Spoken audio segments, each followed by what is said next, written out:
వాక్యంలోనికి వెళ్దాం. ఆదికాండం 30వ అధ్యాయం 30వ వచనం. ఆదికాండం 30వ అధ్యాయం 30వ వచనం. నేను రాకమునుపు నీకుండినది కొంచెమే, అయితే అది బహుగా అభివృద్ధి పొందెను. నేను పాదము పెట్టిన చోటెల్లా యెహోవా నిన్ను ఆశీర్వదించెను. దేవుని నామానికి మహిమ కలుగును గాక. హల్లెలూయా.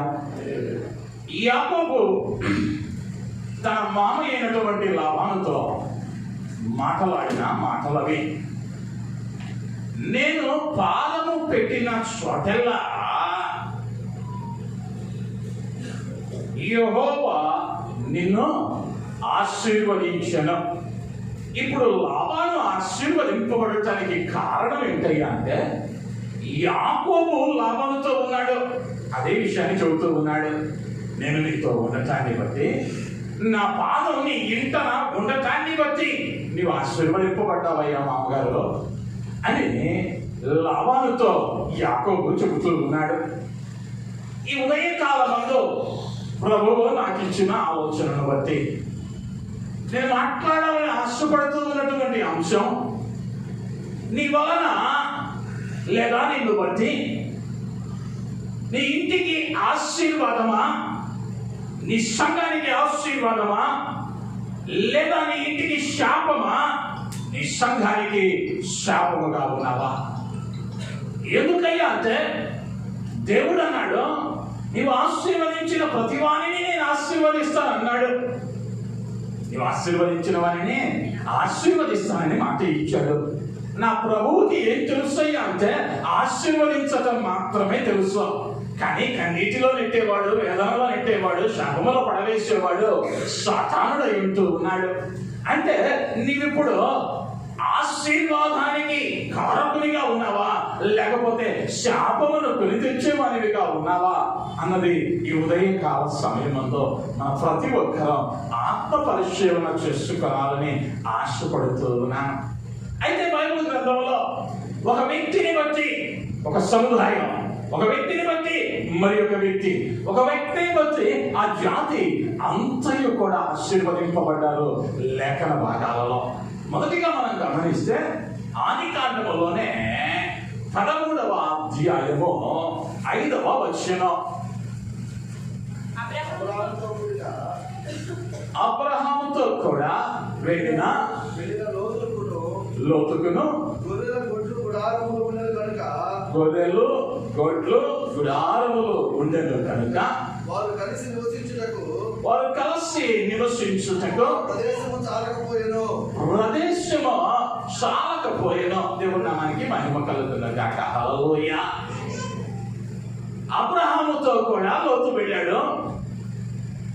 లోతుకి ఇప్పుడు ఏమి ఎక్కువైపోయినాయి అంటే, గొడ్లు గొర్రెలు పశు సంపద విస్తరించింది. కారణం దేనికయ్యా అంటే, అబ్రహాముతో కలిసి వెళ్ళాడు. దేవుడు లోతుతో మాట్లాడాలా నేరుగా? లేఖనాలను గమనిస్తే, లోతు నిన్ను ఆశీర్వదిస్తానయ్యా, నిన్ను ఆకాశ నక్షత్రముల వలె చేస్తాను, నీ జాతిని గొప్ప జాతిగా చేస్తానని దేవుడు లోతుతో మాట్లాడాలా. కానీ లోతు ఆశీర్వదింపబడ్డాడు. కారణం ఏమిటయ్యా అంటే, అబ్రహామును బట్టి లోతు ఆశీర్వదింపబడ్డాడు. చదివిన భాగంలో లోతు కూడా సంపద పెరిగింది. ఇప్పుడు మీరు అనుకుంటా ఉన్నారు, మనం ఒకరు కుడి పక్కకు, మనం ఒకరు ఎడమ పక్కకు వెళ్ళిపోదాం, వేరు వేరు ప్రాంతాలలో నివసిస్తేనే మన పశు సంపద విస్తరించడానికి అది ఆమోదయోగ్యంగా ఉంటుందని వారు చర్చించుకుంటూ ఉన్నారు. అబ్రహామును బట్టి లోతును దేవుడు ఎందుకు ఆశీర్వదించాడయ్యా అని అంటే, ఆ 12వ అధ్యాయంలోనికి మనం రాగలిగితే 1 నుండి 4 నీవు లేచి ఈ దేశము నుండి నీ బంధువుల యొద్ద నుండి నీ తండ్రి ఇంట నుండి బయలుదేరి నేను నీకు చూపించు దేశములకు వెళ్ళము. చాలండి, దేవుడు నామానికి మహిమ కలుగును కాక. హల్లెలూయా. అబ్రహామును బట్టి లోతును దేవుడు ఎందుకు ఆశీర్వదించాడు అంటే, దేవుడు అన్నాడు, అబ్రహాము నీవు లేచి నేను నీకు చూపించు దేశములకు వెళ్ళుము. అప్పటి వరకు అబ్రహాము ఎవరయ్యా అంటే, నాహోరు యొక్క కుమారునిగా ఉన్నాడు. నాహోరు విగ్రహములను చేసి ఆ మేత వంటి వానిగా ఉన్నాడు. ఇతడు అన్యుడు, దేవుని ఎరిగిన వాడు కాదు. అయితే ఆ దేవుని మాట విన్న తొలి దినాన ఇప్పుడు జరుగుతున్నటువంటి అద్భుతం ఏంటయ్యా అంటే, మనం చాలా కాలంగా అబ్రహాము విశ్వాసమును బట్టి దేవునితో ఆ మాటకు లోబడి వెళ్ళాడు అని చదువుతూ ఉన్నా. చదవటానికి బాగుంది. 12వ అధ్యాయం 5వ వచనానికి వస్తే, అబ్రాహాము తన భార్య అయిన శారాయిని, తన సహోదరుని కుమారుడైన లోతును, హారానును, తానును వారును అర్జించిన యావత్ ఆస్తిని వారు సంపాదించిన సమస్తమైన వారిని తీసుకొని కానాను దేశమునకు వెళ్ళుటకు బయలుదేరి ఎక్కడి నుంచి అంటే హారాను నుండి కానానుకు బయలుదేరాడు. హారాను నుంచి కానానుకు అబ్రహాము గారు బయలుదేరాడు. దేవుణ్ణి చూడాల అబ్రహాము, కానీ మాట విన్నాడు. ఏమని మాట విన్నాడయ్యా అంటే, అబ్రహాము ఈ స్థలము నుండి నీవు వచ్చి నేను చూపించు దేశంలోకి నీవు వెళ్ళు.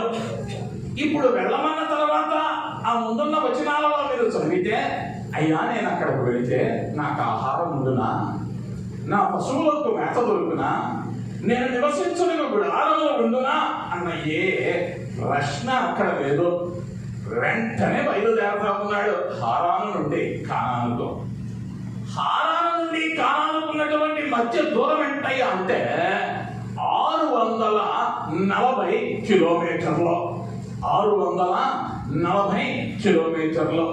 మనకి బాగా అర్థం అవ్వాలంటే చెన్నై నుండి హైదరాబాద్ ఉన్నంత దూరం ఉంది. అంటే ఇప్పుడున్నటువంటి రవాణా సౌకర్యాలను ఉపయోగించుకుంటేనే రైలు ప్రయాణం చేస్తే 12 గంటలు, బస్సు ప్రయాణం చేస్తే 16 గంటలు. కానీ ఆ రోజు ఏ రైలు లేదు, ఏ బస్సు లేదు, ఏ మ్యాప్ లేదు. కానీ ఇప్పుడు ఎలా వెళ్ళాలయ్యా అంటే వెతక్కుంటూ వెళ్ళాలి, ఖాళీ నడకన వెళ్ళాలి, ఒంటెల మీద ప్రయాణం చేయాలి. అంటే అది కూడా చూశాను. 16 ఈ యొక్క 600 కిలోమీటర్లు దాటాలి అంటే ఇంచుమించు ఆగకుండా నడిస్తే 7 దినాలు పడతా ఉంది. ఆగకుండా నడవటానికి అవకాశం లేదు. అంటే వారు అక్కడక్కడ ఆగుతూ ఆహారం తీసుకుంటూ వెళ్ళారంటే ఇంచుమించు ఆ ప్రయాణం 20 నుంచి 30 రోజులు సాగి ఉంటుంది.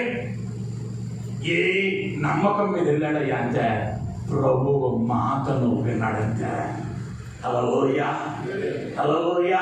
దేవుడు అబ్రహామును ఎక్కడ మెచ్చుకున్నాడయ్యా అంటే ఇక లెక్కలు అడగల, ఇక ప్రశ్నలు అడగల, ఆ మాటను నమ్మాడంతే. అది అతనికి నీతిగా ఎంచబడింది. అదే కాక ప్రభు ఈరోజు నీకు నాకు ప్రత్యక్షమై, నాయనా ఈ ఊరతో హైదరాబాద్ వెళ్ళంటే దేవా ఇంత అకస్మాత్తుగా చేస్తే ఎక్కయ్యా, ట్రైన్ టికెట్లు దొరకాలిగా, తత్కాల టైం కూడా అయిపోయింది, రేపు చూద్దాంలే ఖచ్చితంగా అంటామా అమ్మా మీరందరూ ఎట్లుందంటే, అయ్యా అబ్రహాం కన్నా తొందరగా వేగంగా నడిచి వెళ్తాం మేము అన్నట్టున్నారు. అట్లయితే మంచిదే. మనమైతే ఖచ్చితంగా కారణాలు ఎదుర్కొంటాం. లేదా నువ్వు పనిచేస్తూ ఉన్న కార్యాలయం ఉంది, నీ పై యజమానుడు ఉన్నాడు, నీకు జీతం ఇచ్చేవాడు. అకస్మాత్తుగా నిన్ను అయ్యా ఇక్కడ నుంచి బెంగళూరు వెళ్ళంటే, సార్ పిల్లలకి స్కూల్ మిస్ అయితేమా, ఇక్కడ నుంచి అక్కడికి ట్రాన్స్పోర్ట్ చేసుకోవడానికి ఛార్జీలు ఇస్తారా? అడుగుతామా అడగమా? మన దగ్గర డబ్బులు లేక కాదు అడిగేది, వాడు ఇస్తాడే కాబట్టి అడుగుతాం. ఇప్పుడు అబ్రహాము ఆయన శారా గారు బయలుదేరి వెళ్ళటం కాదు ప్రయాణం. ఇప్పుడు ఒంటెలను సర్దుకోవాలి, గొర్రెలను సర్దుకోవాలి, పశువులను చదువుకోవాలి, అతని దగ్గర పనిచేస్తున్నటువంటి పనివారిని తీసుకోవాలి. వీరికి తోడు లోతు కుటుంబం, లోతు పిల్లలు, లోతు సంపద అన్నిటినీ తీసుకుని ఒక పెద్ద పరివారమే బయలుదేరాలి. ఈ పరివారాన్ని అంతా అబ్రహాము ఒక్క మాటకు లోబడ్డాడు. ఆ ఒక్క మాటకు లోబడినటువంటి అబ్రహాముకు లోబడ్డాడు లోతు. లోతల్లా అన్నా, నువ్వేదో దేవుడు మాట్లాడాడన్నావు, నిన్ను కదా విస్తరిస్తానన్నాడు, నాతో ఎందుకు లేనా, నువ్వు వెళ్ళు, నేను ఎడుంటానన్నా లోతు అన్నతో పాటు దేవుని మాటకు లోబడి వెళ్ళాడు. కాబట్టి లోతేమయ్యాడు అంటే విస్తరించాడు. వారు కుడియడమలకు విస్తరించినట్లుగా లేఖనాలలో చెప్పబడింది. నువ్వు ఆశీర్వాదకరంగా ఉండాలి అంటే ఏం చెయ్యాలయ్యా అంటే ఆయన మాటను వినాలి. ఆయన మాటను వినాలి. ఇక దానికి చోకలను పెట్టడానికి లేదు, లేదా దానిని కాలానికి అనుగుణంగా మలచడానికి లేదు.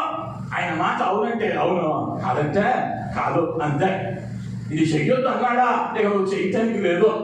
తపస్సు చేసినా తలకిందులుగా ఉంచున్న చట్టం దేవుడు చేసింది ఒకటే చట్టం. దాన్ని మార్చగలిగిన శక్తి ఎవరికైనా ఉన్నది అంటే అది ఆయనకు మాత్రమే ఉన్నది. హల్లెలూయా, హల్లెలూయా. మరి ఇప్పుడు నీవు నీ కుటుంబానికి ఆశీర్వాదాన్ని తెస్తూ ఉన్నావా? దేవుని మాటను వింటూ ఉన్నావా? దేవుని మాట వింటే నీవేమవుతావయ్యా అంటే నీ కుటుంబానికి ఆశీర్వాదకరంగా మారతావు. దేవుని మాట వింటే నీవేమవుతూ ఉన్నావయ్యా అంటే నీ సంఘానికి ఆశీర్వాదకరంగా మారతావు. దేవుని మాట వింటే నీవేమవుతున్నావయ్యా అంటే నీ సమాజానికి మాదిరిగా మారతావు, ఆశీర్వాదకరంగా మారతావు. అనేక పర్యాయాల్లో క్రైస్తవ సముదాయం ఏమైపోయిందయ్యా అంటే సమాజానికి క్షీణపురుగులుగా మారిపోయారు. వేదనకరమైన సంగతి. ఈ పరిశుద్ధ గ్రంథము క్రైస్తవుడు అని చెప్పుకుని తిరుగుతూ ఉన్న ప్రతి వారి ఇంటిలో ఉంది, కానీ ఎక్కడ లేదయ్యా అంటే హృదయాలలో లేదు. ఇది కనుక ఏనాడైనా తెరిచి చదివి ఉన్నట్లయితే అదేమయ్యేవాడయ్యా అంటే ఆ మాటలు విని మారి ఉండేవాడు. చెరి వచ్చిన మీలోనైనా ఎవరిమైనా ఒక్క పర్యాయమైన బైబిల్ని పూర్తిగా చదివానండి, ఆది కాండం నుంచి ప్రకటన గ్రంథం వరకు అని ధైర్యంగా చెప్పగలిగిన వాళ్ళని ఎంతమంది ఉన్నాం? ఒక 10 ఏళ్ళు వచ్చాయి, 30 ఏళ్ళు వచ్చాయి, 40 ఏళ్ళు వచ్చాయి, 50 ఏళ్ళు వచ్చాయి, బైబిల్ని మొత్తం చదివేశానండి అని ధైర్యంగా చెప్పగలుగుతూ ఉన్నామా? అంటే ఆయన మాటను వింటూ ఉన్నామా? ఆయన అన్నాడు, దివారాత్రులు దాన్ని ధ్యానించువాడు ధన్యుడు. అయ్యా మేము వినం, కానీ నేను చెప్పింది మాత్రం దేవుడు వినాలే. కదవా ఆయనంతా వన్ వే ట్రాఫిక్.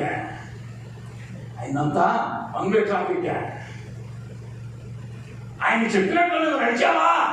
ఆశీర్వాదం. నీ ఇంటికి ఆశీర్వాదం, నీకు ఆశీర్వాదం. లోతు ఏం చేశాడయ్యా అంటే అన్న దేవుని మాట విన్నాడు, నమ్మాడు, అందరి మాటకు లోబడ్డాడు, దేవునితో కలిసి నడిచాడు కుటుంబం.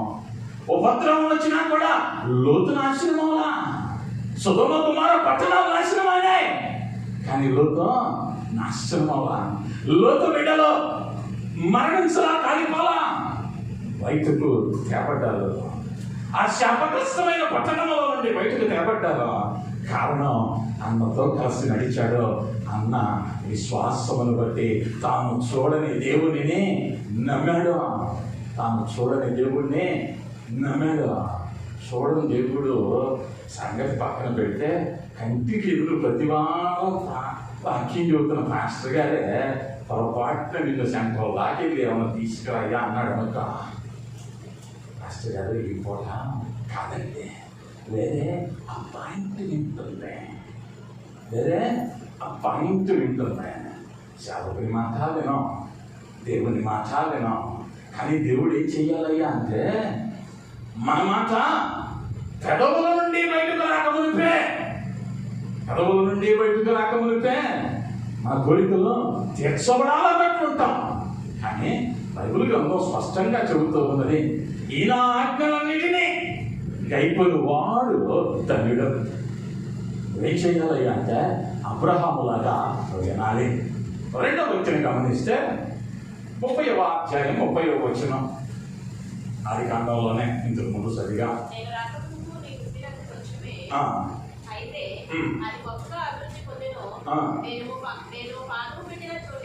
నేను పాదము పెట్టిన చోటెల్లా యెహోవా నిన్ను ఆశీర్వదించెను. నేను చాలా మధ్య ఉన్న మనకి మహిమ కలుగుతున్న కాక నేను పాదము పెట్టిన చోటెల్లా యెహోవా నిన్ను ఆశీర్వదించిన. లాభాలను దేవుడు ఆశీర్వదించలా, లాభంతో చెప్పలా దేవుడు ఆశీర్వదిస్తానని. ఎవరితో చెప్పాడయ్యా అంటే యాకోబుతో చెప్పాడు. యాకోబు, నీవున్నటువంటి స్థలము అది పరిశుద్ధమైనదయ్యా. అన్నయ్య అయినటువంటి ఏశావును మోసం చేశాడు మోసగాడు యాకోబు. అన్నను మోసం చేసి జ్యేష్ఠత్వాన్ని పొందుకొని ఎక్కడ చంపేస్తాడేమోనన్న భయంతో తల్లి ప్రోద్బలంతో తన మామయ్య అయినటువంటి లాభాలు ఇంటికి బయటమయ్యాడు. వెళుతున్న మార్గంలో అలసిపోయి ఒక రాత్రిని తలగడగా చూసుకుని నిద్రపోతూ ఉన్నాడు. ఒక స్వప్నాన్ని చూస్తూ ఉన్నాడు. 28వ అధ్యాయం 11వ వచనానికి వస్తే, ప్రొద్దులుక్కిన వేళ ఒక చోట చేరి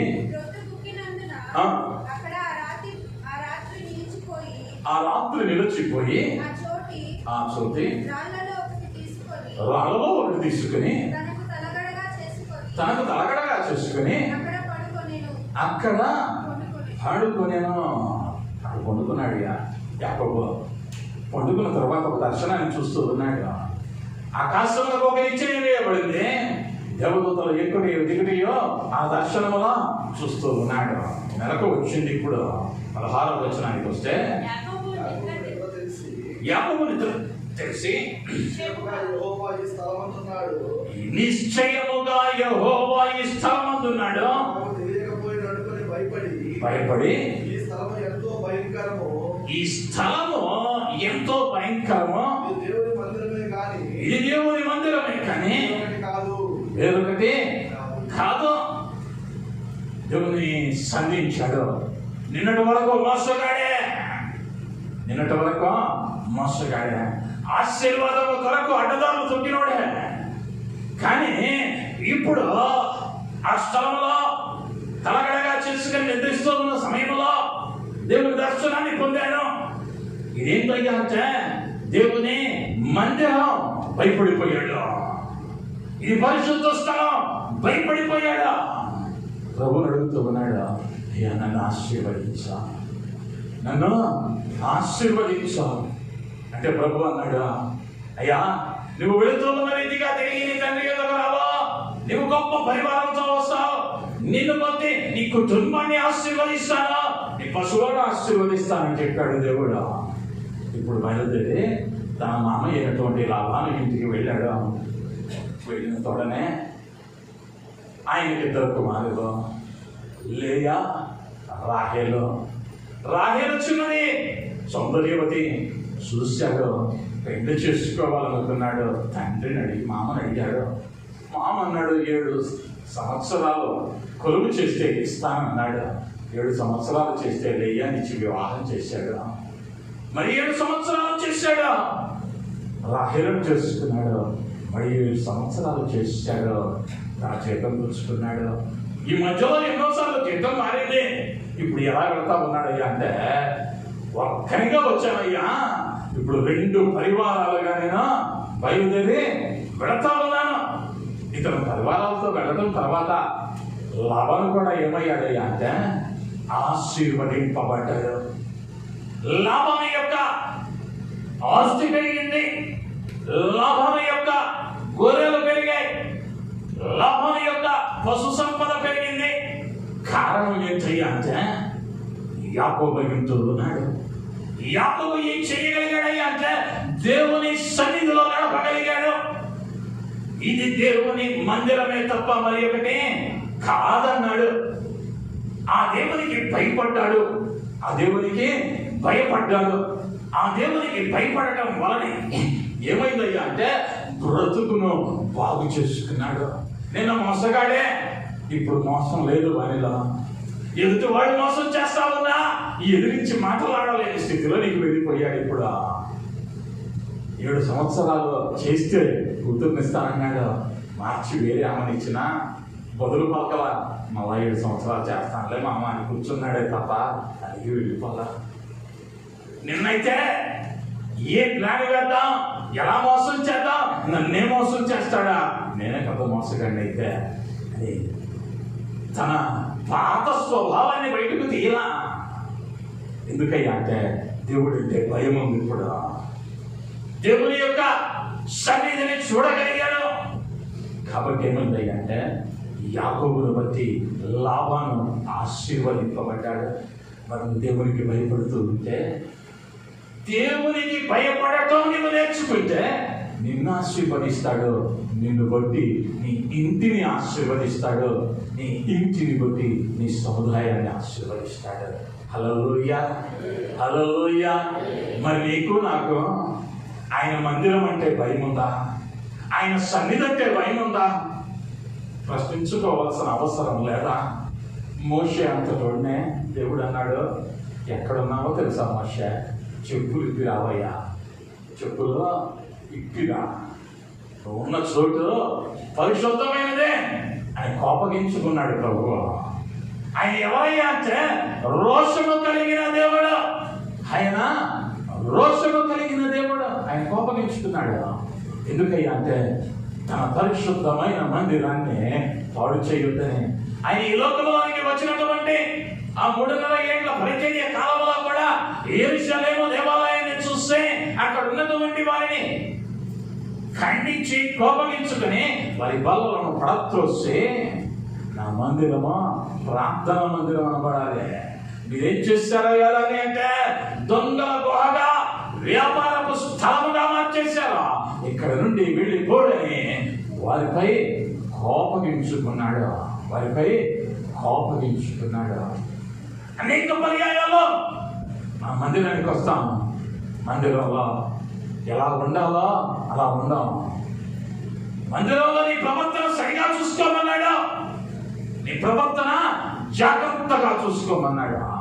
అంటే అడ్డమైన పనులన్నీ మందిరంలో చేయమట్లా. మనమైతే కూర్చునేది వారంలో 2 గంటలు. ఈ 2 గంటల్లో 20 సార్లు తీస్తాం ఫోన్, కిందకి పైకి. ఎందుకయ్యా అంటే మనిషి ఇక్కడ ఉన్నా కానీ మనసు ఎక్కడో ఉంది.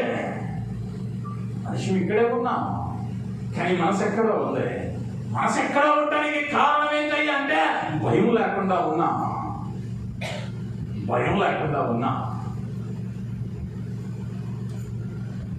అనేక పర్యాయాల్లో మనం ఆశీర్వాదకరంగా మారకపోవటానికి, మనం ఆశీర్వదింపబడి మనం ఇతరులకు ఆశీర్వాదకరంగా లేకపోవడానికి కారణం ఏమిటయ్యా అంటే దేవుడి సన్నిధి అంటే భయం లేకుండా పోయింది. ఈ పరిశుద్ధ గ్రంథాన్ని అంటే ఆనాడు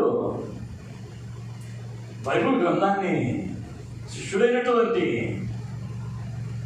తోమా ఈ లోకానికి తీసుకుని వస్తే ఈ దేశానికి, ఆ తదుపరి దీనిని తర్జుమా చేసింది ఎవరయ్యా అంటే సనాతన బ్రాహ్మణులే. ఆ రోజు పండితులు, సనాతన బ్రాహ్మణులు నిష్ఠ కలిగిన వారు. అప్పటికి క్రైస్తవ్యం దేశంలోనే. అయితే వారి దగ్గర మాత్రమే చదువు ఉంది, వారి దగ్గర మాత్రమే పాండిత్యం ఉంది. దళితుడు చదువుకోలా, నిరక్షరాస్యుడు పని చేయడం మాత్రమే తెలుసు, మనకి జ్ఞానం లేదు. అయితే ఇప్పుడు ఈ గ్రంథం తర్జుమా చేయాలి. ఎవరయ్యా చేశారంటే బ్రాహ్మణులే చేశారు. వాళ్ళు రాస్తా ఉన్నప్పుడంట కొంచెం తీసుకుని రాశారంట. అది రాస్తూ ఉన్నప్పుడు యెహోవా అన్న పదం వస్తే అప్పటి వరకు రాసినటువంటి ఆ కళాన్ని అక్కడ పడివేసి పరుగున వెళ్ళి స్నానము చేసి వారి భాషలో మడికట్టుకుని వచ్చి మరి ఒక కుంచెను తీసుకుని ఆ యెహోవా అనే పదాన్ని రాసేవాళ్ళ. ఒక అన్యునికే అంత భయం ఉందే, ఈ రోజు నీకు నాకు భయం లేకుండా పోవడానికి కారణం ఏంటయ్యా అంటే వాక్యము విస్తారంగా దొరకడం వలన భయం లేకుండా పోయింది. వాక్యం విస్తారంగా దొరకటం వలన భయం లేకుండా పోయింది. నేను ఎప్పుడు ఒక తమ్ముడిని జ్ఞాపకం చేసుకుంటా ఈ భయం విషయంలో. ఒరిస్సా ప్రాంతం నుంచి వచ్చాడు నా సంఘానికి, తెలుపాక మందిరానికి. సుజన్ నా తమ్ముడి పేరు. ఈ రోజుకి నాకు జ్ఞాపకం. 2014వ సంవత్సరంలో జరిగిన సంఘటన. రోజు కూలికి వెళ్ళేవాడు, బేరుదారి పని. కానీ ఆదివారం అనేవాళ్ళంట, ఈరోజు స్లాబ్ ఉందయ్యా, 2 జీతాలు ఇస్తాను వస్తే. నీకు 600 జీతం అయితే 1200 ఇస్తాం. అదే పని వేళలో, అదే పని సమయం, కానీ జీతం 200 ఆదివారం వస్తే. ఆ తమ్ముడు అన్నాడంట, అయ్యా ఆదివారం విశ్రాంతి దినం నా దేవునిది అని మందిరానికి వచ్చాడు. ఎక్కడయ్యా అంటే రాష్ట్రం, కానీ రాష్ట్రాన్ని వదిలి తమిళనాడుకి వచ్చి చిన్న రేకుల షెడ్లో ఉంటూ అన్నం వండి పెట్టేవాళ్ళు లేరు. ఆ మగపిల్లలే వండుకునేవాళ్ళు. పెళ్ళిళ్ళు అయినాయి, భార్యలకు దూరంగా ఉన్నారు పిల్లలకి. పొట్టకూటి కోసం వచ్చారు. వచ్చిన చోట సంపాదించుకోవడం ప్రక్కన పెట్టి, ఇది ఏ రోజయ్యా అంటే నా దేవుని రోజు. ఎందుకంత వైరాగ్యమో ఆ బిడ్డలో చూడగలిగానంటే వారి ప్రాంతంలో సువార్త కఠినంగా ఉంది, మందిరాలు జరగటం కఠినంగా ఉంది, క్రైస్తవుల సంఖ్య తక్కువ ఉంది. కష్టపడినోడికి తెలిసింది దాని విలువేందా. కష్టపడితే ఒక మోపుడు కట్టెలు కొట్టి అన్నం వండితే ఆ మెతుకు విలువేందో తెలిసింది. అమ్మ వండి పెట్టింది, అయ్యి తెచ్చాడు, వీడు సగం తిని సగం పప్పులా వేస్తాడు. ఎందుకయ్యా అంటే దానికోసం ఎన్ని తిప్పలు పడ్డారో వీడికి తెలియదా. ఈరోజు నీ చేతిలో ఉన్నటువంటి బైబిల్ గ్రంథం నీ చేతిలోనికి రావడానికి ముందు ఎంతమంది ప్రాణాలు పెట్టారో తెలుసుకుంటే, ఆ భారం ఉంటే ఆ భయం వస్తుంది, ఆ భయం వస్తుంది. యాకోబు భయపడ్డాడు కాబట్టి లాబానుకు ఆశీర్వాదకరంగా మారాడు. 3వదిగా ఆదికాండం 39వ అధ్యాయము 5వ వచనం. అతడు తన ఇంటి మీదను తనకు కలిగిన అంతటి మీదను నియమించిన కాలము మొదలుకొని యెహోవా యోసేపు నిమిత్తము ఆ ఐగుప్తీయుని ఇంటిని ఆశీర్వదించెను. ఆ ఐగుప్తీయుని ఇంటిని ఆశీర్వదించను. ఎవరిని బట్టి అంటే యోసేపుని బట్టి. ఐగుప్తులో ఉన్నటువంటి ఆ అధికారిని, వాడు మంచివాడని, చక్కని వాడని ఆశీర్వదించాల దేవుడు. యాకోబును బట్టి ఐగుప్తీయుని ఆశీర్వదించాడు. ఒక అన్యుడైనటువంటి వారిని, వారికి కలిగి ఉన్న ఆస్తిని యాకోబును బట్టి ఆశీర్వదించాడు. ఎందుకయ్యా యాకోబును బట్టి ఆశీర్వదించాడు అంటే, యాకోబు దగ్గర ఒక చక్కని గుణం ఉంది. యాకోబు దగ్గర ఒక చక్కని, యోసేపు దగ్గర ఒక చక్కని గుణం ఉంది. ఈ యోసేపు ఆఖరిగా పుట్టినవాడు ఆ ఇంటిలో. అయితే ఈ యోసేపు ఏం చేస్తూ ఉన్నాడయ్యా అంటే 37వ అధ్యాయంలో 2వ వచనానికి వస్తే, యోసేపు 10 ఏళ్ల వాడై తన సహోదరులతో కూడా మందను మేపుచుండెను. అతడు చిన్నవాడైన తన తండ్రి భార్యలైన బిల్హా కుమారుడు యొద్దను జిల్పా కుమారుడు యొద్దను ఉండెను. అప్పుడు యోసేపు వారి చెడుతనమును కూర్చిన సమాచారం వారి తండ్రి యొద్దకు తెచ్చుచుండువాడు. మరియు వారి చెడుతనమును కూర్చిన సమాచారము వారి తండ్రి యొద్దకు తెచ్చుచుండేవాడు. యోసేపులో ఏమన్నదయ్యా అంటే, అన్నమేమయ్యారయ్యా అంటే దారి తప్పారు. ఈ దారి తప్పిన అన్నను దారిలో పెట్టాలంటే ఏందో మార్గం ఎరిగాడు. వాళ్ళకి వీళ్ళకి చెబితే ప్రయోజనం లేదు. ఈ వార్త ఎక్కడికి వెళ్ళాలి అంటే తండ్రి దగ్గరికి వెళ్ళాలి. పక్కింటి వాళ్ళకో ఎదురింటి వాళ్ళకో చెప్పాల ఆ విషయం. తన తండ్రి దగ్గరికి వెళ్ళి చెప్పాడు. తండ్రి వారిని పిలిచి గద్దించాడు. వారిని సరిచేయడానికి ప్రయత్నించాడు. దాన్ని బట్టి ఏమైందయ్యా అంటే తమ్ముని మీద అప్పటికే కోపం పెంచుకున్నారు. ఈ యోసేపుకి ఏం తెలుసయ్యా అంటే తన సహోదరులను సరిచేయటం తెలుసు. తన సహోదరులను సరిచేయటం తెలుసు. తన కన్ని ఎదుట పాపం జరుగుతూ ఉంటే ఇది పాపం అని చెప్పగలిగిన ధైర్యం కలిగిన వాడు. ఇది పాపం, ఇది తప్పు, ఇది చెయ్యకూడదు అని తన సహోదరులకు చెప్పగలిగిన వాడు. నీవు నేను ఎలా ఉన్నాం? నీ తోటి సహోదరుడే పొరపాటు చేస్తా ఉంటే, లేదా నీ తోటి సహోదరులు రాలే పాపం అనేది చేస్తూ ఉంటే ఖండించగలుగుతూ ఉన్నామా? సహకారిగా మారిపోతూ ఉన్నామా? మనది ఎలా ఉంటుందయ్యా అంటే, పొరపాటున ఒక బ్రదరు ఈ మధ్య వచ్చిన కొత్త సినిమా పేరు ఒకటి చెప్పండి. ఈ మధ్య కాలంలో పెద్దలు చెప్పండి. కలికి సినిమా ఒక సహోదరుడు డౌన్లోడ్ చేశాడు అనుకుందా. పొరపాటున పక్కన అన్నాడు అనుకున్నా కదా, నేను కలికి చూశాను కదా, అవును కదా, నాకు కూడా కాపీ ఇవ్వ అంటున్నావా? ఒకవేళ తప్పు కదా బ్రదర్ అంటే ఎక్కడ దూరం అయిపోతాడో. మనం ఎలా ఉండాలి అంటే అందరితో మంచిగా ఉండాలని చాలా ఆపుతున్నావే. ఆయనతో చెడిపోతుంది నీ బంధం, అది మర్చిపోతా ఉన్నా. వీడుంటే నీతో మహా ఉంటే 10 ఏళ్ళు ఉంటాడు. ఆ తర్వాత నువ్వు వెతికినా కనిపీడు.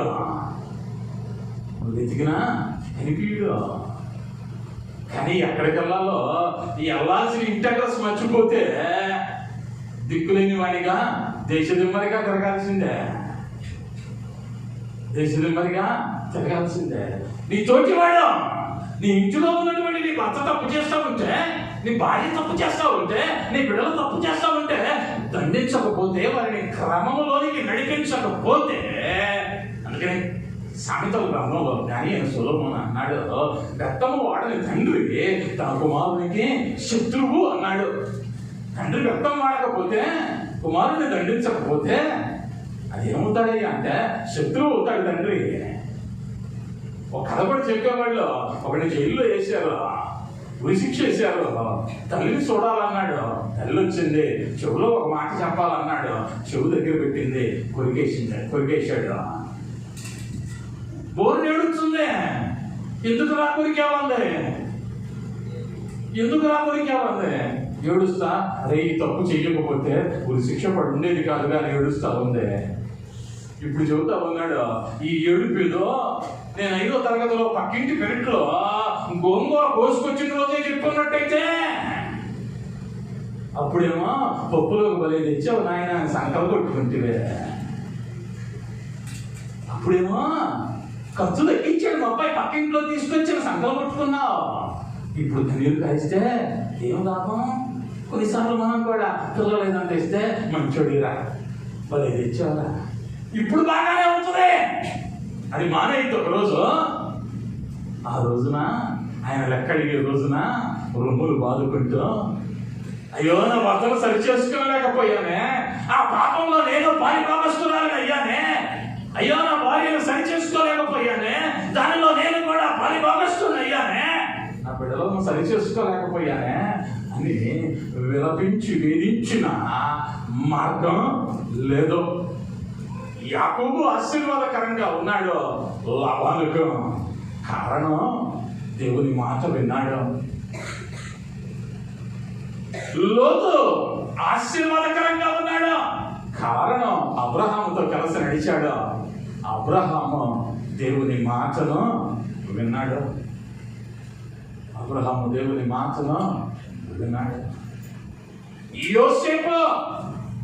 యోసేపును బట్టి ఆ ఐగుప్తు అధికారి ఆశీర్వదింపబడ్డాడు. కారణం దేవుడంటే భయం ఉండి సరి అయిన మార్గంలో నడవాలని అన్నలకు బోధించాడు కాబట్టి ఆశీర్వదింపబడ్డాడు. అదే విషయాన్ని నీవైనా నేనైనా పాటించగలిగితే ఎప్పుడు ఇలాంటి ఆశీర్వాదాన్ని మనం పొందుకుంటామయ్యా అంటే, నిన్ను బట్టి నీ చుట్టూ ఉన్నవారు ఎప్పుడు ఆశీర్వదింపబడతారయ్యా అంటే, నిన్ను బట్టి నీ ఇల్లు ఎప్పుడు ఆశీర్వదింపబడతాయ్యా అంటే, ద్వితీయోపదేశ కాండం 28వ అధ్యాయం మొదటి 3 వచనాలు.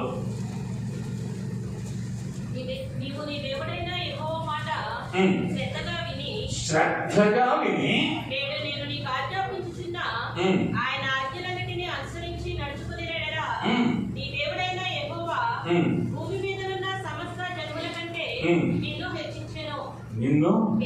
హెచ్చించును. దేవుడు మనకి మహిమ కలుగునుగాక. ఈ ఆశీర్వాదం కావాలి అంటే, అబ్రహామును ఆశీర్వదించిన దేవుడు నిన్ను ఆశీర్వదించడానికి సిద్ధంగా ఉన్నాడు. ఈ యాకోబును ఆశీర్వదించిన దేవుడు, లాబానును ఆశీర్వదించిన దేవుడు ఆయన సిద్ధంగా ఉన్నాడు. యోసేపును, ఐగుప్తు అధికారిని ఆశీర్వదించిన దేవుడు నిన్ను ఆశీర్వదించడానికి సిద్ధంగా ఉన్నాడు. అయితే నీవు నేను ఏం చేయాలి అంటే, ఆయన మాటలను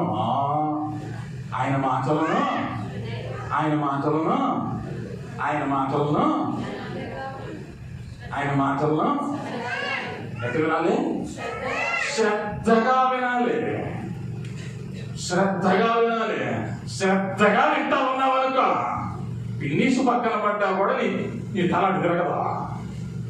పిన్నీసు పడ్డా కూడా నీ తల అటు తిరగదు. ఎప్పుడు అంటే ఆ శ్రద్ధ ఉన్నప్పుడు.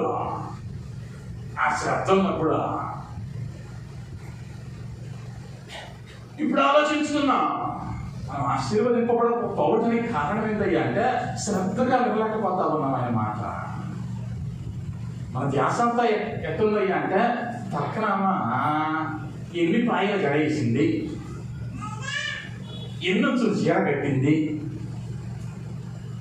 బంగారం పెట్టిందా, ఒళ్ళు పెట్టిందా, ఎడమని ఉంటుంది ఈ డిజైను, మందిరంలో కొట్టిన ఒక ఇయ్యండి. అవునంటారా కాదంటారా?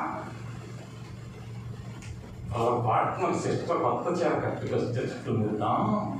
ఎక్కడికన్నా సిస్టర్ లేవుంది సిస్టర్, ఎప్పుడైనా అడిగావు మందిరానికి ఎవరు రోజు ఫోన్ చేసి, పాస్టర్ గారు ఏం వాక్యం చెప్పారు సిస్టర్ అని?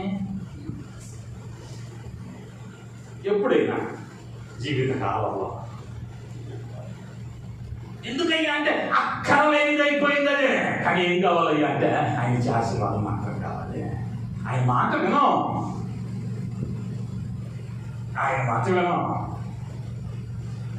దేవుని మాట వినో, కనిపించే సేవకుడు చెబుతూ ఉన్న బోధ వినో.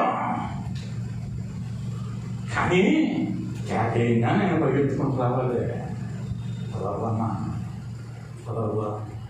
లేదు అంటున్నా, నువ్వు ఆయన మాటను శ్రద్ధగా వింటే నిన్ను ఆశీర్వదిస్తాడు. ఆయన ఆజ్ఞలను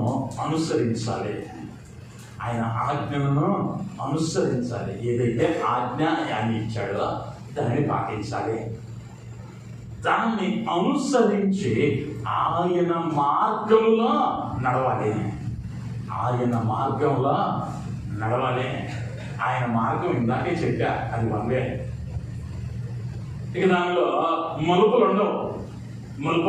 అది సూటిగానే ఉంటుంది.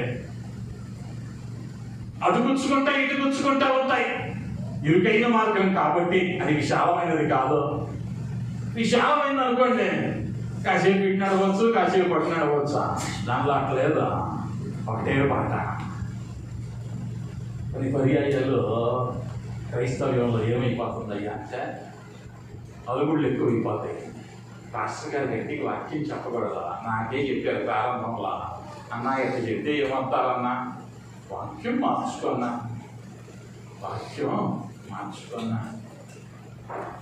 ప్రభువు నన్ను పిలిచింది తన సత్యాన్ని ప్రకటించమనే తప్ప జీవనోపాధిని చూసుకోమని కాదు. ఆనాటి నుండి ఈనాటి వరకు ఎంతమంది నొచ్చుకున్నా నాకు తెలుసు. దిగిన తరువాత నన్ను ఎలా సంబోధిస్తారో కూడా విని అనేక పర్యాయాలు వేదన పడి ఉన్నాం. మమ్మల్ని తిట్టుకుంటారని తెలుసు. కానీ వాక్యం ఏం చెబుతున్నదయ్యా అంటే, నీవు విన్న వాక్యాన్ని శ్రద్ధగా వినాలి. ఆయన మాట వాక్యం ఏంటయ్యా అంటే, ఆయన మాట ఆ మాటను ఎలా వినాలయ్యా అంటే శ్రద్ధతో వినాలి. అందుకనే రాసుకోమంటాను. అప్పుడన్నా కాన్సన్ట్రేషన్ ఆడుంటుందని, అక్కడక్కడికి వెళ్ళకుండా ఆడుంటుందని రాసుకోమంటాను. శ్రద్ధగా విని ఆయన ఆజ్ఞలను అనుసరించి ఆయన మార్గంలో నడుచుకోవాలి. అప్పుడు ఆయన ఆశీర్వదిస్తానన్నాడు. అదే సమయంలో ఇప్పటి వరకు చూసాం, ఆశీర్వాదం ఎలా వస్తుందో విన్నాం, ఎవరెవరిని బట్టి ఆశీర్వదింపబడ్డారో విన్నాం. అయితే అదే సమయంలో ఒకరిని బట్టి కుటుంబం శపించబడింది, ఒకరిని బట్టి జాతి శపించబడింది, ఒకరిని బట్టి సముదాయం అంతా, తనతో ఉన్న వారంతా ఇబ్బందుల పాలయ్యారు. బైబిల్ గ్రంథంలో చెప్పబడిన మాటలు మొదటిగా ఆదికాండము 12వ అధ్యాయం 17వ వచనం. అయితే యెహోవా అబ్రహాము భార్య అయిన శారాయిని బట్టి ఫరోను అతని ఇంటి వారిని మహావేదన చేత బాధించను. దేవుని నామానికి మహిమ కలుగును గాక. హల్లెలూయా. ఈ అధ్యాయం నాకు చాలా ఇష్టమైన అధ్యాయం. ఎందుకయ్యా అంటే 14లో 15లో 16లో చదువుకుంటా వెళితే శారమ్మ గారిని ఫరో కిడ్నాప్ చేస్తా ఉన్నాడు. ఇక్కడ ఫరో కిడ్నాప్ చేశాడు. ఎందుకు కిడ్నాప్ చేశాడయ్యా అంటే, అమ్మగారు అప్పటికి వయసు ఎంత అయ్యా అంటే ఇంచుమించు 70 ఏళ్ళు ఉంటాయి. ఇంచుమించు 70 ఏళ్ళు. ఎలా కనబడిందయ్యా అమ్మ అంటే, ఎలా కనబడిందయ్యా అంటే బహు సౌందర్యవతిగా కనబడింది. ఎలా ఉంది? బహు సౌందర్యవతిగా ఉండటం చూసి సైనికులు రాజు ఎదుట ఆమెను గురించి పొగిడారు. అయ్యా శారా అని ఒక ఆమె వచ్చింది, ఆ నందమయ్యా అని వర్ణిస్తా ఉంటే రాజు అన్నాడు, ఎత్తుకురండ్రా అన్నాడు. తీసుకొచ్చారు. ఎవరయ్యా అంటే నీతిమంతుడైనటువంటి అబ్రహాము భార్య తెచ్చాడు. ఏం చేయలే పాపం, ఇంట్లో ఉంది. ఆమెను తీసుకురావడాన్ని బట్టి బహుమానాలను అబ్రహాముకు పంపాడు ఫరో. అయితే ఇక్కడ నాకు నచ్చిన మాట ఏంటయ్యా అంటే 70 ఏళ్ల వయసులో ఆమె ఏ బ్యూటీ పార్లర్కి వెళ్ళాల. 70 ఏళ్ల వయసులో ఏ బ్యూటీ పార్లర్కి వెళ్ళాలా, ఏ ఫేషియల్ జరగలా, ఏ లిప్స్టిక్ కొట్టలా, రంగులు వద్దుకని ఆకర్షించే విధంగా ఆమె ముఖము లేదు. కానీ ఆమె ఎవరైనా అంటే నీతిమంతురాలు. వృద్ధాప్యంలో కూడా ఆమె ముఖం ఎలా ఉన్నదయ్యా అంటే సౌందర్యంగా కనిపించింది ఫరోకి. ఈ నీతిమంతుని భార్య అయినటువంటి శారాను ఎప్పుడైతే అపహరించాడో, తన ఇంటిలో దాచుకున్నాడో, ప్రభు ఏం చేశాడయ్యా అంటే ఫరోని తనకు కలిగిన దానిని శిక్షిస్తూ ఉన్నాడు, శపిస్తూ ఉన్నాడు, లేదా బాధల గుండా వెళ్తూ ఉన్నారు. ఇప్పుడు గుర్తొచ్చింది ఫరోకి. అబ్రహాం దగ్గరికి వెళ్ళి అడుగుతా ఉన్నాడు, అబ్రహ్మా ఎందుకయ్యా నాకు ఈ మాట చెప్పావు? నా సహోదరి అని ఎందుకు చెప్పావు? నాకెందుకు చెప్పలేదయ్యా? నేను పడే బాధలు పడలేకపోతా ఉన్నాను. కారణం ఏందయ్యా అంటే పరిశుద్ధురాలైనటువంటి ఆమెను వేదన పరచాడు. పరిశుద్ధులను వేదన పరిస్తే అది శాపం. అది శాపం. ఏలియాను ఎలీషా కొంతమంది అన్నారు, బోడివాడ ఎక్కిపోము అన్నారు. వెంటనే ఏమైంది అంటే 2 అడవి ఎలుక పండ్లు వచ్చినాయి. 42 మంది పిల్లల్ని మింగేసినాయి. 42 మంది పిల్లల్ని మింగేసినాయి. అంటే శాపం ఎట్లా కొని తెలుసుకుంటున్నామయ్యా? కొన్ని పర్యాయాలంటే మనకు అవసరం లేని విషయాలను మాట్లాడి పరిశుద్ధులను గురించి, లేకపోతే సేవకులను గురించి, సేవకురాండ్రులను గురించి అనవసరమైన ముచ్చట్లు పెట్టి శాపాలు కొని తెచ్చుకుంటున్నా. నిర్ణయించాల్సింది, న్యాయం తీర్చాల్సింది నువ్వు కాదు, నేను కాదా? న్యాయం తీర్చేటువంటి ఒక దినం ఉంది. ఆ పరిశుద్ధురాలు జోలికి ఫరో పోకపోతే బాగుండేది కాలం. పరిశుద్ధురాలను ముట్టాడు, శాపాన్ని కొని తెచ్చుకున్నాడు. అనేక పర్యాయాలు నేను ఒక సంగతి చూద్దా, యథార్థంగా జరిగిన సంఘటన. ఒక చిన్న గ్రామం, గొప్ప సేవ జరుగుతూ ఉంది. చుట్టుపక్కల గ్రామాల్లో ఉద్యోగం రగిలింది. సంఘం ఆ మండలం, ఆ జిల్లా నుంచే అనేక మంది వస్తా ఉన్నారు మందిరానికి. విస్తరించిపోతా ఉంది సంఘం.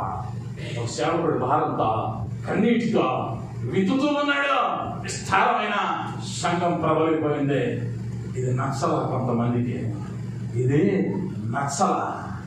నచ్చకపోయేసరికి ఒక ఆదివారం ఒక యవనస్తురాల్ని ఒక చంటిబిడ్డ నుంచి పంపించారు. యవనస్తురాలను చంటిబిడ్డ నుంచి పంపించారు. దైవజనుడు వాక్యం చెబుతూ ఉన్నాడు. వేల మంది సంఘం వింటా ఉంది. భారంతో దేవుని మాటలను వింటుతూ ఉన్నాడు. వాక్యం మధ్యలో లేచిందేమా, ఏమంటా ఉంది, పాస్టర్ అయ్యా ఇంతమందికి చెబుతున్నావు, నాకెందుకు అన్యాయం చేసేవాళ్ళే, ఇంతమందికి చెబుతున్నా నాకెందుకు అన్యాయం చేసేవాళ్ళే. వింటా ఉన్న వారందరి ముఖాలు తెల్లబోయాయి. నేనేం అన్యాయం చేశానమ్మా అన్నాడు. అయ్యా ఈ బిడ్డకు తండ్రివి నీవేగా అందే, ఈ బిడ్డకు తండ్రివి నీవేగా అందే. అన్న వెంటనే అన్ని ఇండ్లు, అన్ని మాసాలు ఉన్న సంఘం ఏమైందయ్యా అంటే చెదిరిపోయింది. సంఘం చెదిరిపోయింది. తర్వాత వారం ఒక్కరు రావటం లేదు మందిరానికి. సేవకుడు కూర్చుంటున్నాడు, కన్నీరు కాలుస్తున్నాడు. వేదన సంవత్సరాలు గడుస్తూ ఉన్నాయి. ఊరిలో మార్పు రావటం వల్ల అప్పటి వరకు జీవం కొరకు తన రక్తాన్ని దారపోసాడు. ఎంతో శ్రమించాడు ఆ స్థాయికి రావటానికి. తాను పస్తున్న దినాలెన్నో, ఉపవాసం ఉన్న దినాలెన్నో, ఉపవాసం ఉండి సంఘం కొరకు కార్చిన కన్నీరు ఎంతో. అంత ఏమైందయ్యా అంటే ఒక్క దినంలో బుడిదైపోయింది. అందరం కాడైతుంది. పరిస్థితులు గడ్డైపోతా ఉన్నాయి. వేరొక పనికి వెళ్ళలేడు. ఎందుకయ్యా అంటే దేవుడితో ఒడంబడికి చేసుకున్నాడు. దినాలు గడిచిపోతా ఉన్నాయి. సంవత్సరాలు గడిచాయి. శరీరంలో ఆహారం లేకపోవటాన్ని బట్టి బలహీనతలు ఏర్పడతా ఉన్నాయి. బయటకు వెళ్ళటానికి సిగ్గుపడతా ఉన్నాడు. లోకమంతా ద్వేషంగా చూస్తా ఉంది. తను సాధించాడు. కొన్ని రోజులకు చనిపోయాడు. ఇప్పుడు వచ్చింది ఊరంతా ఏడుస్తున్నారు, కన్నీరు కాలుస్తూ ఉన్నారు, పూలతో ముంచేస్తూ ఉన్నారు. పెద్ద బహిరంగ సభ పెట్టారు. అంతిమ యాత్ర మా దైవజనుడికి ఆడంబరంగా వెళ్ళాలని పెద్ద మీటింగ్ పెట్టారు. చుట్టుపక్కల ఉన్న సేవకులు అందరూ వచ్చి బోధిస్తూ ఉన్నారు. ఇంతలోకి ఒక ఆమె ముసుగు కప్పుకొని వచ్చింది. ఊళ్ళంతా దృష్టి వ్యాధి వచ్చి, అయ్యా ఒక 5 నిమిషాలు మాట్లాడతానని వేదిక మీద ఉన్నటువంటి సేవకుడిని అడిగింది. సరేనని ఆదరణ పలుకులు పలికిద్దామని ఇచ్చాడు సేవకుడు. ఇప్పుడు మాట్లాడతా ఉంది.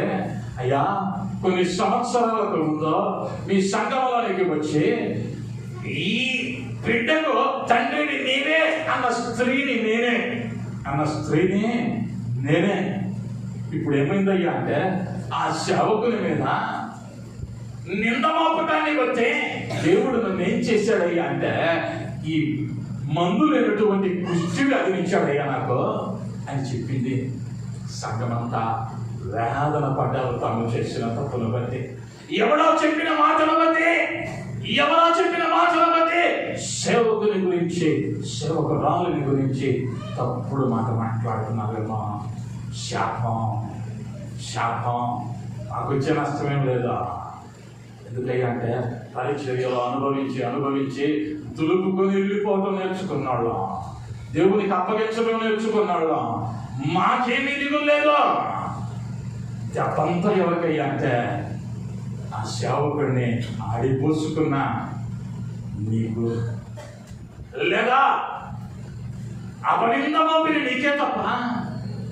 ఇప్పుడు అదే అయింది పరిస్థితి. పరిశుద్ధురాలుగా చేసేసాడు. పతనమైపోయే స్థితికి వచ్చి బుద్ధి తెచ్చుకుని వెళ్తా ఉన్నాడు.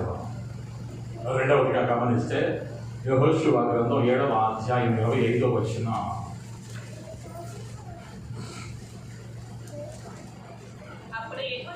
అప్పుడు యెహోషువ ఈవేళ మమ్మల్ని బాధపరిచితివి, నేను యెహోవా నిన్ను బాధపరచుననగా ఇశ్రాయేలీయులందరూ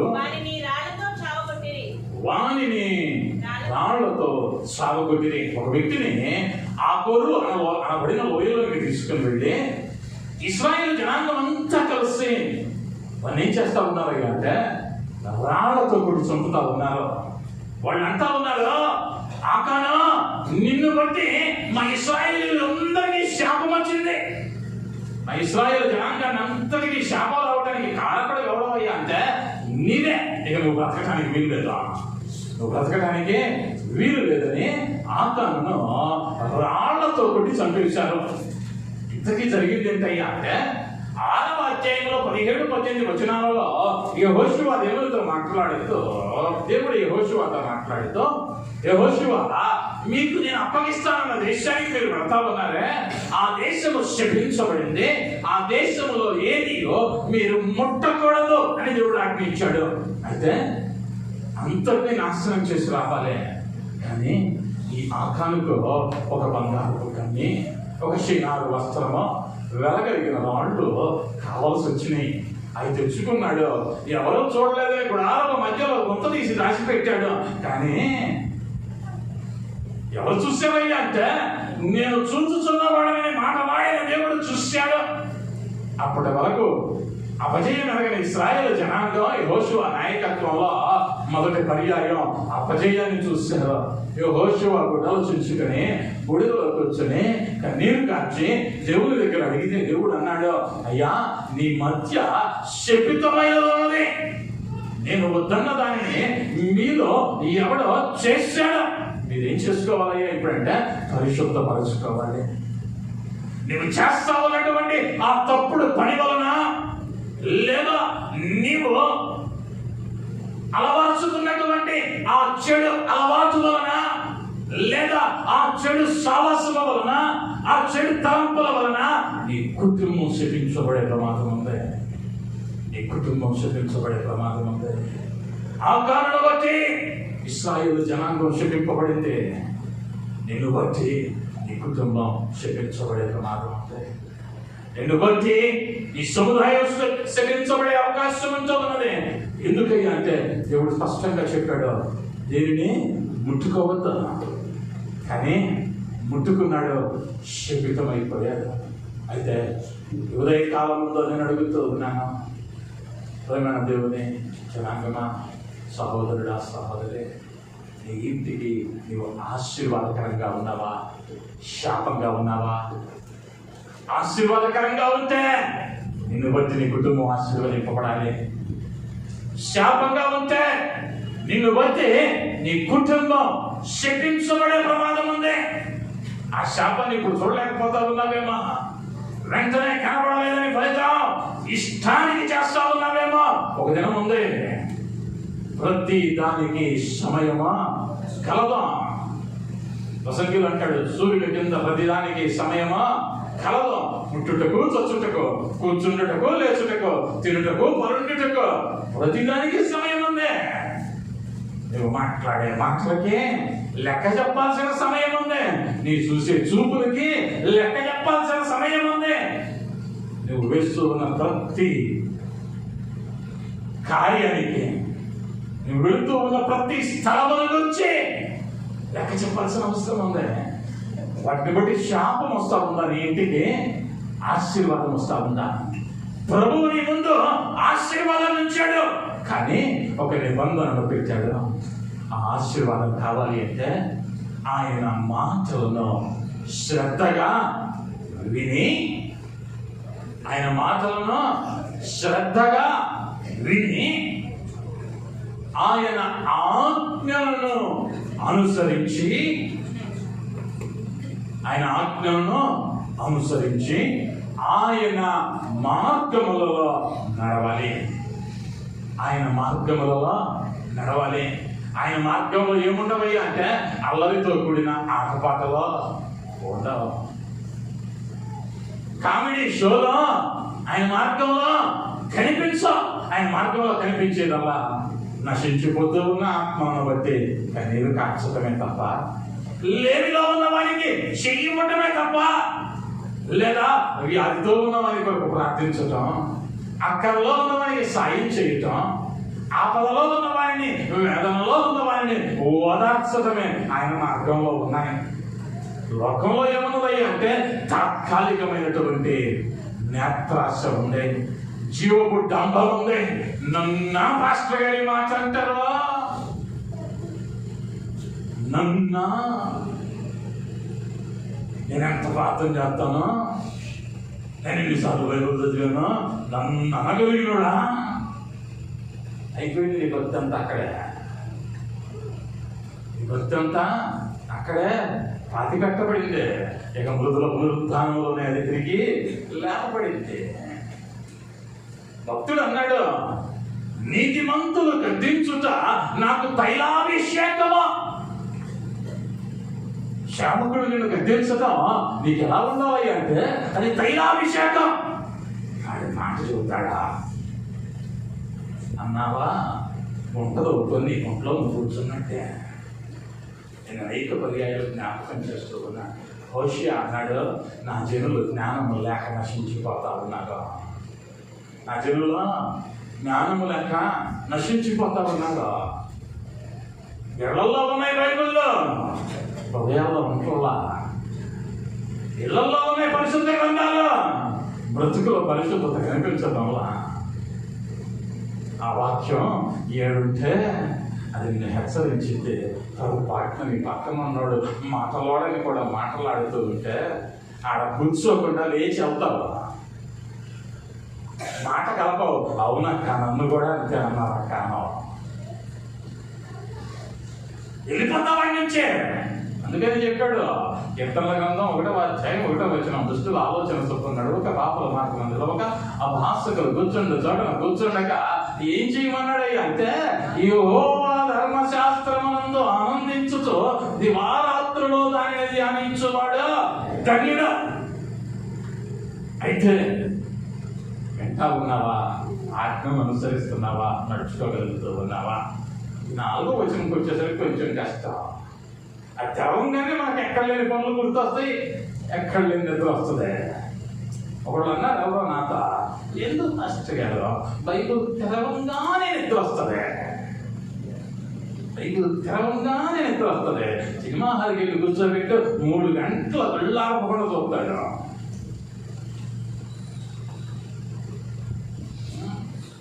పొరపాటున కరెంటు పోతే హాట్స్టార్ లో చూస్తుంది అమ్మగారి సీరియల్లో. ఆశ ఎక్కడున్నాయా అంటే ఆమె భర్త ఈరోజు ఏం తిట్టారో వినాలి. అప్పుడు నిండిద్ది కడుపు సీరియల్లో. ఆ అత్త కోడలు ఏం తిట్టిందో ఇంటే కానీ కడుపు నిండదు. నాడు ఏమైపోయామయ్యా అంటే వ్యర్థమైన వాటి వైపు తిరిగి శాపాలు కొని తెచ్చుకుంటా ఉన్నా, శాపాలు కొని తెచ్చుకుంటా ఉన్నా. ఈరోజు ఆలోచించుకో, కళ్ళు మూసుకొని ఒక్క నిమిషం. నువ్వు శాపాలు కొనుక్కుంటూ ఉన్నావా, ఆశీర్వాదాన్ని కొనుక్కుంటూ ఉన్నావా? ఆయన మాట విని ఆయన ఆజ్ఞలు గైకొని ఆయన మార్గంలో నడిస్తేనే ఆశీర్వాదం, లేదా శాపం. ఆయన మాట ఏదైనా వినలేదనుకో, శ్రద్ధ చూపలేకపోతా ఉన్నావా, శాపాన్ని తెచ్చుకుంటా ఉన్నావు. ఆయన ఆజ్ఞలు గైకుంటావు లేదా, శాపాన్ని కొని తెచ్చుకుంటా ఉన్నావు. ఆయన మార్గంలో నడవలేకపోతా ఉన్నావా, శాపాన్ని తెచ్చుకుంటా ఉన్నావు. ఒక్కసారి దేవునికి అప్పగిస్తావు. అయ్యా అయ్యా ఒక్కసారి జ్ఞాపకం చేసుకొని నీ మాటకు లోబడే అనుభవం, నీ వాక్యానికి లోబడే అనుభవం, నీ ఆజ్ఞలను అనుసరించే అనుభవం, నీ మార్గంలో నడిచే అనుభవం అయ్యా నాకు దయచేయి. అబ్రహామును బట్టి అయ్యా లోతును ఆశీర్వదించాలి. అయ్యా నన్ను బట్టి నా వారిని ఆశీర్వదింపబడినట్లు అయ్యా నీ మాట విని విశ్వాసంతో ముందుకు వెళ్ళే కృపను గ్రహించు. అయ్యా ఈ యాకోబును బట్టి నా వారిని ఆశీర్వదించాలే. అయ్యా నీ బట్టే భయాన్ని మాలో పుట్టించండి. అయ్యా నీ బట్టే భయాన్ని మాలో పుట్టించండి. తండ్రి తండ్రి మీకు వందన. ఈ యోసేపును బట్టి ఐగుప్తు అధికారిని అయ్యా యా అభివృద్ధి పరచాలే, మాకు అటువంటి స్వభావాన్ని దయచేసి నీ మాటలు శ్రద్ధగా విని నీ ఆజ్ఞలు లేకొని నీ మార్గంలో నడిచి నీ చేత ఆశీర్వదింపబడిన వారిగా మమ్మల్ని పెట్టమని దీవిస్తున్నాను. యేసు నామములో అడుగుతున్నాను తండ్రి. ఆమేన్, ఆమేన్.